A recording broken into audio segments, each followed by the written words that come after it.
What's going on, everyone? Welcome back to the Snowcast Sports Talk Podcast, second take of episode 71. So it won't be as fun, won't be as happy. We are now down to business, brass tacks.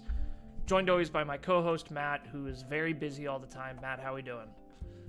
I am doing very good, although it is Billy who keeps delaying these podcasts as I keep having to defend my name.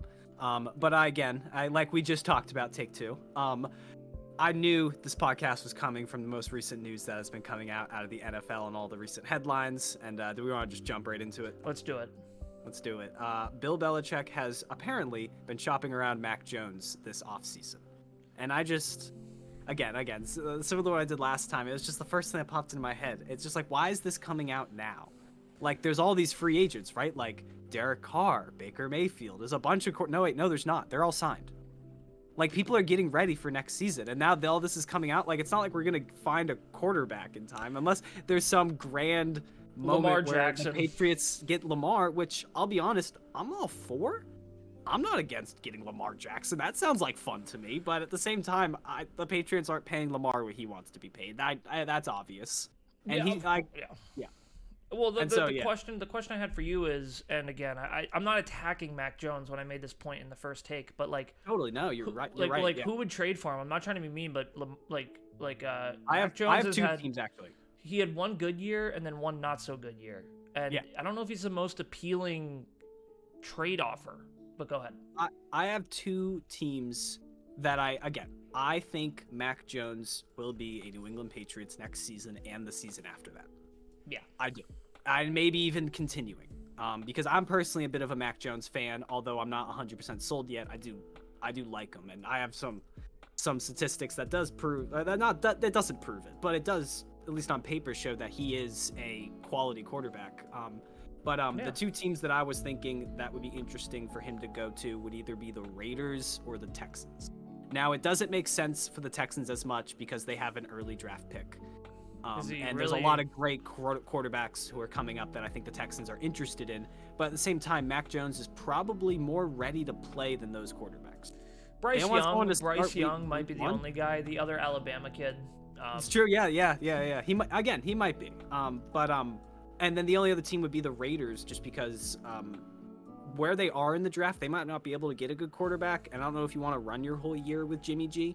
The best spot for Mac Jones to have ended up would have been the Niners if they didn't take Sam Darnold. He would have been so successful on the Niners, in my opinion. Well, remember, there was always these rumors that either John Lynch or Shanahan, one wanted Lance and one wanted Mac Jones. Right, yeah. And so, yeah, it would not shock me if the 49ers would want him. But there's a whole lot of interesting things here. I think, like, the bigger picture. So like, the story I was reading a little bit about it today was Mac Jones in the middle of last year actually went to Alabama coaches and asked for some advice. And I think a lot of the reason he did that was, love or hate Patricia and Judge, his offensive coordinator and his quarterbacks coach, they're just Belichick clones. And I think Mac was in a situation where he's like, whoa, I don't know what to do. Let me go back to my Alabama coaches and see what's going on and get some advice. Sadly, all the Alabama coaches, including Nick Saban, the head coach, are also Belichick disciples. Saban was a defensive coordinator when Belichick was the head coach of the Browns. Yeah. So he went back to Belichick, and I'm sure Belichick did not like that his quarterback was going out and doing this. So Belichick started shopping him around, especially with Bailey Zappi playing as well as he did play. It doesn't shock me, but there's two takeaways I take from this whole story. Like, one of them is I feel really bad for Mac Jones. Mac Jones reminds me a lot of the other non-elite quarterbacks. So in my opinion, there's 3 or 4 elite quarterbacks. That's Patrick Mahomes, Joe Burrow, Josh Allen, Jalen Hurts. The reason I'd say no to Jalen is because Jalen is what Mac Jones, Daniel Jones, Ryan Tannehill, Jimmy Garoppolo, Derek Carr, all of them need it. You need pieces around to be successful. And the reason Hurts is tough is because Hurts maybe had the best cast around him when it came to offensive line, wide receivers, running game, tight ends, all put together. Really good group around. But Jalen Hurts is definitely a great quarterback. But the point I'm making is I feel bad for Mac because Mac is in a situation where nothing's getting put around him and he's failing because of it. And Mac Jones is used to winning. Alabama, he was used to winning. And now he's in the situation where he has this coach that is a very stubborn, very prideful, and very opinionated person. And his quarterback's coach, who's really just basically a friend, is just the same exact person as Bill Belichick, and his offensive coordinator was a defensive coordinator and then a failed head coach. Yeah. And so he's like, wait, what is going on right now? And Mac Jones's QBR dropped by over 15 points between his first 2 years. He threw 8 less touchdowns in the second year. Like, it was a drastic drop. And I think he was really frustrated, and you could even see it on the field. And I didn't love this for Mac when he was screaming, like, throw the effing ball or whatever else he was doing. But you can understand why he was frustrated. And Yeah, go ahead. Sorry. Go. No. Go. Let's talk about that first. Cool. Yeah, no, and I completely agree with that, and I think we talked about this earlier. And I mean, I'll be honest, I side with Mac. I probably would have done the same thing and been on Bill Belichick's bad side because you can't, like, he's still very young, and you're setting him up to fail, and he's just trying to figure out what the hell to do. So I don't blame Mac 100% for doing it. Should he maybe not have done it? Probably, but I don't blame him for doing it. But I did hear this stat, and it is true. And I think the other reason that we are not getting rid of Mac Jones is because we brought Bill O'Brien back, and we brought him back for a reason. Yep. Like, where was Bill O'Brien, the offensive coordinator? Alabama. Like, we brought him back for a reason, and we brought him back for Mac. But not to mention, Mac Jones in his first season with an actual offensive coordinator and not a lot of weapons, his biggest weapon being Jacoby Myers, he had a higher passer rating than Tua, Josh Allen, Jared Goff, Jalen Hurts, and Lamar Jackson. And Daniel Jones, I'd guess, too. And Daniel Jones, I guess. Just for continuity. For the Giants podcast. You just hang on, sorry, I'm losing my train of thought here. No, you're okay. Mac Jones does have value, and I do think there's a chance other teams would have been a little interested in him. You know, people but not like after last year. But I mean, look what I think. So much of last year can get blamed on Patricia and totally, Judge, and not as much on Mac. Although there were some performance issues by Mac Jones and a lot of confidence I think he lost. But I mean, if I remember correctly, that play where he said throw the ball, I'm pretty sure there was a miscommunication between Mac Jones and someone else, and I think they literally were trying to get a touchdown, and the play clock ran out, and he went back pissed because they had to kick a field goal. I'm not. I think there was just a horrible miscommunication there. I can't blame Mac for the scenario, and although I don't fully think this is that drastic of a statistic I'm about to say, but I keep hearing it get said, and it should be talked about. Bill Belichick's season, Bill Belichick's. I'm trying to think of the way to word record. This. Yeah, record without Tom Brady. I had this ready too. This was gonna be my second point. I figured was 79 and 87. He's lost more than he's won. And you know how many? You know what his playoff record is? 1-2. Yeah, like I have a lot of issues with Bill Belichick personally. I'm not going to deny he's a great head coach. He is a great head coach. Was it all Tom Brady? Maybe a little more than half, but no, it was not all Tom Brady who won all of those I think every year, Matthew, it's becoming more and more. I think when Brady left and Belichick went to the playoffs, I think we were saying, okay, maybe in my head, I was like, okay, 60-40, maybe 70-30. Yeah, but now a couple years later, Matt, I'd argue 90-10. Yeah, and there's just bad decisions being made by Billy B. Horrible decisions. And look what Brady did over on the Bucs. Brady goes over to the Buccaneers and wins a Super Bowl and goes to a championship game. And never missed the playoffs. Yeah, and never missed the playoffs. Belichick's missed it 2 of the 3 years he's been gone, and the 1 year they did go, and no offense, but they got their asses kicked. There was no game plan. There was no game plan. And my problem with that game is that wasn't even Mac's fault. The defense couldn't stop Josh Allen. And isn't Bill Belichick a defensive guru? Yeah. Literally. No, I'm not, Matt. I'm gonna tell you, like, my final conclusion: the Patriots are becoming a clown show. Like, Belichick needs to step it up, or he needs to go, because I think the Patriots have a solid roster. They have one of the best owners in the NFL. I love Robert Kraft, and Belichick's turning this whole team into a clown show. He's hiring goofball failed coaches because they're his disciples, not Bill O'Brien, but Patricia and Judge, who, by the way, Judge was promoted to assistant head coach. Like, as long as he has nothing to do with the offense. Yeah, he should be the bagel guy. I'm telling you, the Patriots 3 years ago. I mean, when I go to the gym, I watch a Patriots hype video from 2019. And it is the most hype video ever. And look, I can't believe I don't know. I think they look like a clown show. Like, this coming out right now, Matt, you made the point. You said, like, who is there to trade for? What is this? What is this?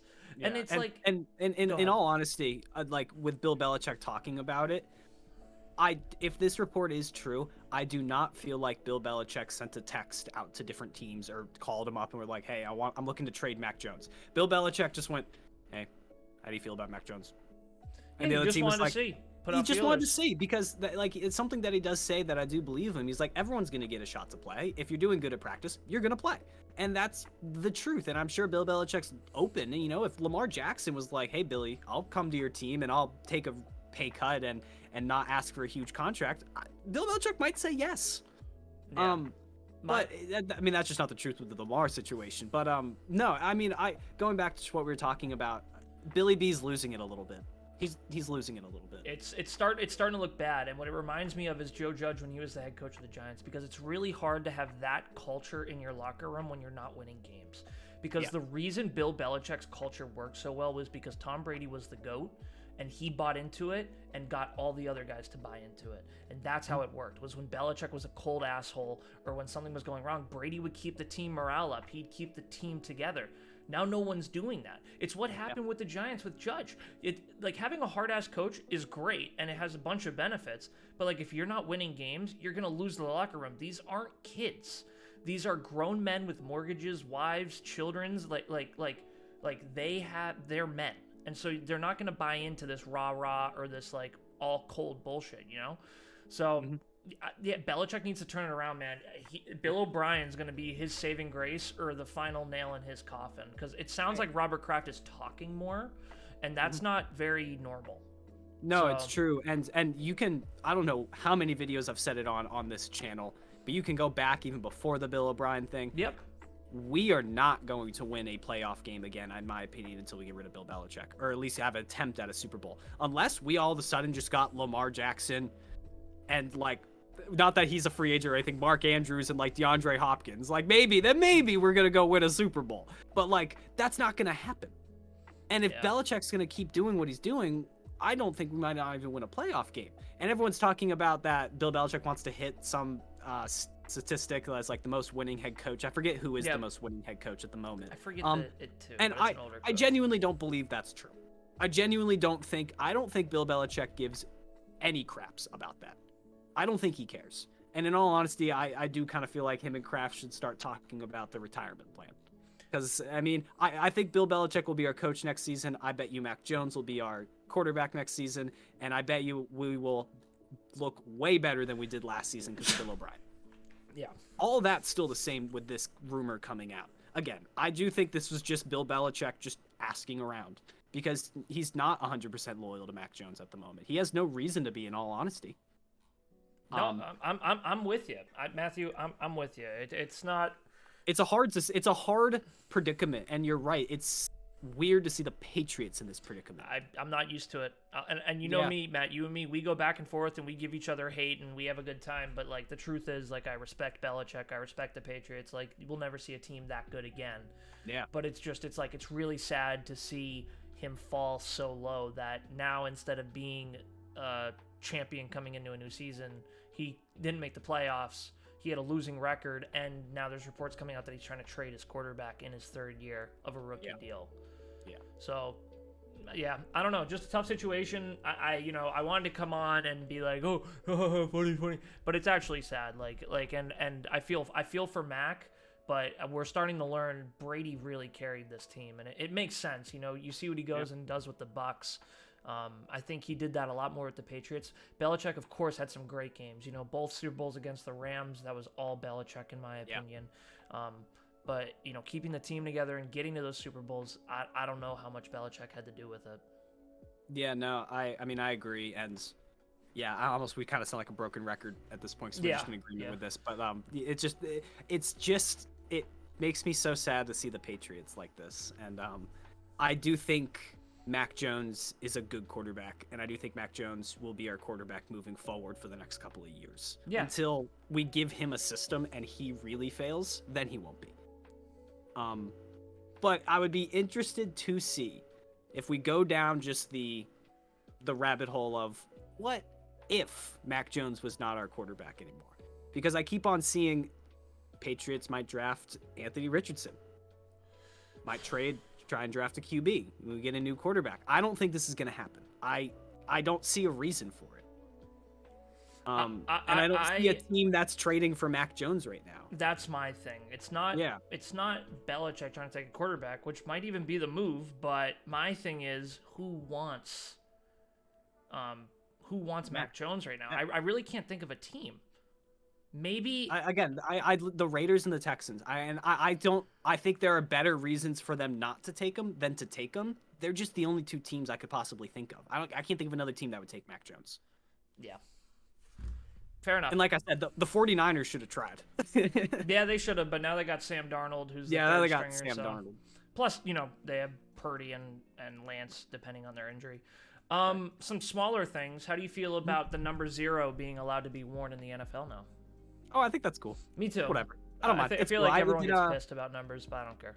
Yeah, who cares? I feel like did Micah Parsons switch his number to 0? There's a couple people who did already. Yeah. All right. That's just cool. Just a way to distinct yourself in a cool number. Yeah. Is 0 a number? No. Could you call it a number? It's no, actually not a number, but it's a number in this. But yeah. What about Bobby Wagner going back to the Seahawks after being gone for 1 year? Yeah, I did see that. Love it. I do too, and I'm sure Wagner was like, hell yeah. I'm sure he was happy. Yeah, for sure. The Rams, he got on the Rams on the wrong year, so goes right back up to Seattle. And the Seahawks, I mean, their draft last year, we've talked about it a little bit, was so good. And they have some spots this year, and I bet you they're going to draft equally as well. That Seahawks team is about to be to make it a Giant story, they got one of our safeties, Julian Love. So we have like 3 safeties, but most of the time you only have 2 on the field. So Julian Love was a 4th-round pick 4 years ago. And he just kept getting better. And last year he was a captain. He led the Giants in tackles and all this awesome stuff.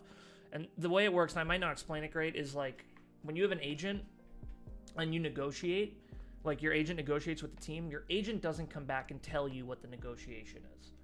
Like you just tell the agent, hey, this is how much I'm looking for. And then the agent won't go back and say, oh, the Giants offered this. They just go with that amount. Well, Julian Love signed with the Seahawks. But come to find out, the Giants actually offered him a better deal back in November, but the agents thought the safety market in the offseason would be higher. Like they thought safeties would get paid more. But come to find out they didn't. And then the Giants, I don't know if they reneged or what happened, but basically now Julian Love is with the Seahawks. But it's just funny how your agents can screw you.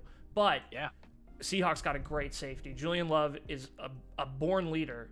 He's a semi-talented guy. He's not super talented, but like he has a really big heart. So the Seahawks are going to be awesome. They could win that division. Remember, the 49ers are the 2 teams that I'm watching.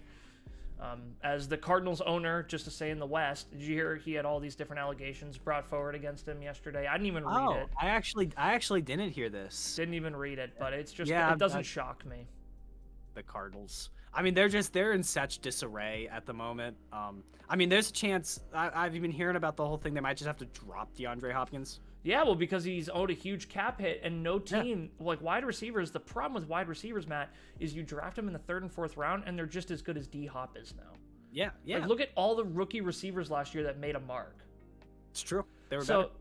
And why would you sign DeAndre Hopkins when he's been injured and you have to pay him 6 times as much? Yeah, and he's on the other half of 30. I'm pretty sure, right? Or 32.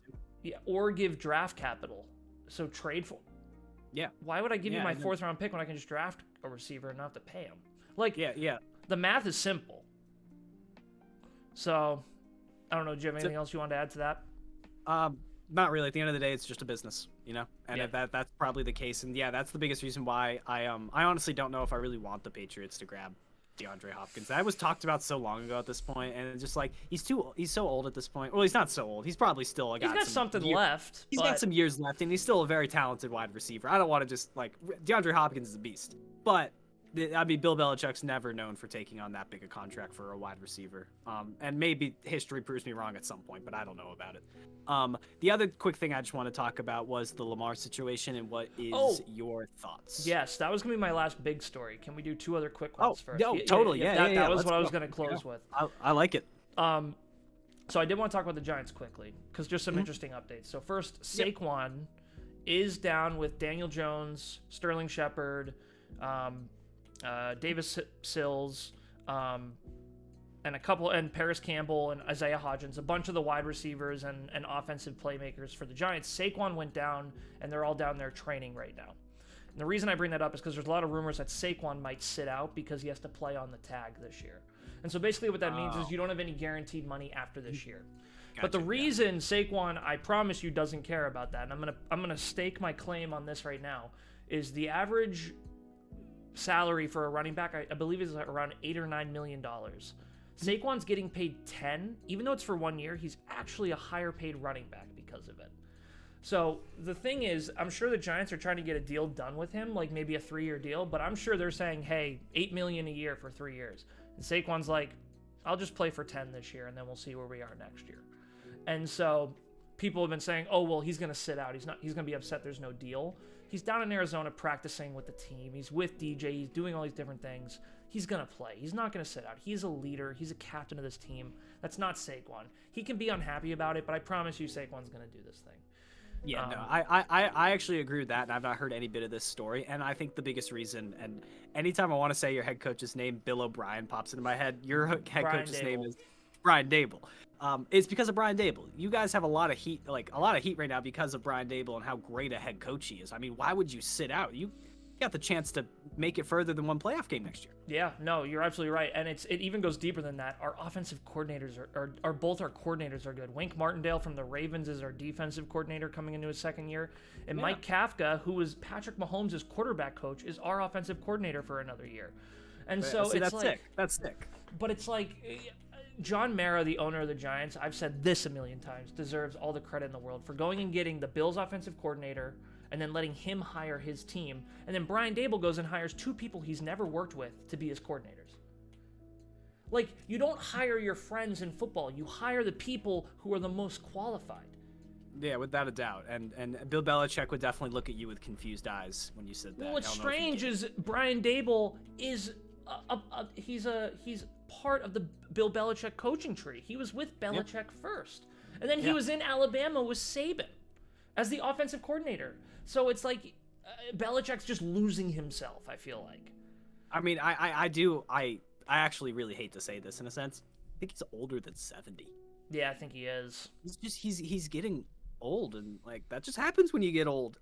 Like, I hate to say it, it just happens. But I mean, not that we have to keep talking about the Giants, because who cares about the Giants on a Giants podcast. But I mean, the biggest thing I'm excited about the Giants next year is if Daniel Jones can do a better job next season, this coming up season they did last season, it's gonna be epic. That is the biggest question mark, I feel like, for you guys right now. Well, it's his first year in the same system. Yep, it's true. He gets to come back into that system, which is get to with Jason Garrett, but Jason Garrett got fired 4 weeks in or something. My thing with Daniel Jones is, and I was gonna bring this up in a later podcast because I've been thinking on it a little bit. Like, what do I want to see? So last year was okay. What do we need to do to pay Daniel Jones? Winning record, win a playoff game. He did that. Give him his picking 25. There's not going to be a quarterback there. You pay Daniel Jones. Like, what are you talking about? Now, what do I need to see him do? He needs to beat the Eagles and the Cowboys. He didn't beat them once last year, either of them. That was 5 losses together with the playoffs. 4, because he didn't play the last Eagles game. No, that's true. That's a good one. That's a good, like, you want to get paid. You want to get paid $40 million a year. Look at Josh Allen. Josh Allen's a great example. Josh Allen makes the money. I'm sorry, Matthew. He owns the Patriots. That's how, when you want to make that big money, that needs to be how you play. You can't make $40 million a year and not do it. Yep. And so that's my thing I need to see from him. You need to go to the playoffs again. You need to win a playoff game, but you need to beat the Eagles or the Cowboys or both. No, I completely agree. And if Mac starts to come together, that will be something I set for Mac. Is like, all right, now Mac Jones, you got to go beat Josh Allen. Yeah, you got to go beat the Dolphins defense. You got to beat the Dolphins defense. I mean, look at that defense. It's the same. The Dolphins and the Eagles are just like powerhouse teams. I'm pretty sure we actually did beat the Dolphins last year, but just in our home game. Yeah. Oh no. You may have. I'm just saying though, like that. That's the standard. I got you. For quarterbacks, totally. Like, look at Patrick Mahomes. He owns the Chargers. It doesn't matter when or where he's playing them. The Raiders. It doesn't matter. But if you want to get paid that money, fair. All right, Lamar. What was your question? This is our closing story here. What team is he playing for in 2023? He is not playing in 2023. Oh, wow. I was not expecting you to say that. All right, so, back that up. So first thing is, no team's going to trade for him. No one's going to give up 2 first-round picks and $200 million guaranteed for Lamar Jackson. No one will. If they do, I will be impressed and shocked. The reason I don't think it's going to happen is because the owners of the NFL are a boys club. They're all friends, and the Ravens owner is not happy with what's going on, and none of the other owners are going to come out and be annoying about it. That's just not what happens. And the only team that would just gave Deshaun Jackson $200 million guaranteed. What team would that be? Or Deshaun Watson. Sorry, not Deshaun Jackson. Deshaun Watson. I was like, yeah. I was watching Deshaun Jackson highlights earlier this week. Deshaun Watson. So the Browns maybe are the only team. And I think the NFL, first of all, does not want to make that a normal thing, giving quarterbacks that much money. And that's the owners who get to decide that. Secondly, he's not going to play for the Ravens. The Ravens and him have too much bad blood. And when I started this, I blamed the Ravens initially.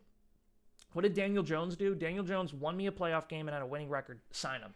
Lamar Jackson's record as like a starter is like 46-16. He's won 2 playoff games and he was the league MVP unanimously. Yeah. And you don't pay him. That's crazy. That's crazy. I agree. But then Lamar doubles down on the stupidity and decides not to get an agent because agents get about 3% of a contract. So if it's like a $200 million contract, that's like around $6 million. And so Lamar didn't want to give up that money. So he had his mom be his agent. But the reason you want agents is because when you go into negotiations, a team is going to say all the reasons why they shouldn't pay you. Daniel Jones probably had 16 things said about him. Injury prone, turnover happy, a bunch of other problems. But he didn't hear them because the agents were there. And so the deal got done and there's no bad blood. And the agents go, yeah, but he does this and he does this. And then they hash it out. Lamar Jackson sat in with the Ravens, with his mom. And the Ravens were like, we don't trust the way you play. Your attitude sometimes is not great. You go on Twitter and fight with random people. And Lamar heard all that and he's like, screw this team. I'm never... And that's why you have an agent. And then to top it off, Lamar sends his friend to go and talk to other teams about getting traded. That's illegal tampering. The only people that can do that are certified NFL agents. You have to get a certification. I actually haven't heard he sent. He sent some guy to go talk to other teams, and the NFL just say, do not talk to this person. You are not allowed, and the reason they do this is to protect the players, because any hack, any scam artist could come in and take the player's money if he gets him a deal. So you have to be certified by the NFL. So the Ravens should have signed him at the beginning, but they didn't. Lamar should have had an agent, but he didn't. And no one's going to trade for him, and he's going to sit out next year just like Deshaun did. Remember Deshaun wanted to be traded and he just sat out? Yeah, I do not think Lamar Jackson will sit out. Okay. You think he'll play? Yeah, I think he'll play. He sat out all last year, Matt, when they were the leader of the division and were in the playoffs, and he still sat out, and he was probably healthy. Deshaun Watson or Lamar Jackson? Oh, I mean, I can't speak to that. I actually didn't know that, in all honesty. So Lamar Jackson last year, I thought he was still hurt. Lamar Jackson sprained his MCL or did like bruised it. It's about a 4 to 5 week, maybe 6 week rehabilitation, and he sat out the last 10 weeks or last 9 weeks. I thought he played more recently than that, but maybe I'm wrong about that. He was playing great when he did play. He was playing amazing. You're going to disagree with me, but I think he's just going to be a Raven next year. I think a lot of this is about money, and the Ravens are going to offer him the most money to play. And I think that the contract that's there he'll play on the tag. He'll play on the tag though. He won't sign the contract. On the tag. Yeah. He'll play on the tag, because that'll be the most amount of money I think he's going to probably be able to get. But that being said, let's talk about a team that has stolen a lot from Baltimore. A team that has an early round draft pick, who they could trade with the Ravens, who they now have a new, I'm pretty sure he's the new head coach, who just came from Jalen Hurts' offensive coordinator, who Jalen Hurts and Lamar have some similar play styles. For sure. And I'm talking about the Colts, of course. The Colts do seem like a prime candidate. The problem is, in the NFL right now, the way you build a team is a quarterback on a rookie contract with a strong... What track record do the Colts have to make you think they know that? What track record do the Colts have signing other quarterbacks? Let's go down the rabbit hole real quick, well, okay? I'm telling you. So they're just going to run it again with Lamar? Like, the fans are probably But Lamar is better than any of those quarterbacks they just signed, and younger and not healthier in all honesty. But, he is better than any of those quarterbacks they've signed in the last 5 years or 6 years since Andrew Luck. Yeah, I agree, but the problem is the Colts, most teams, the Colts don't want to give up. So the way it works is there's a non-exclusive tag, and then there's an exclusive tag.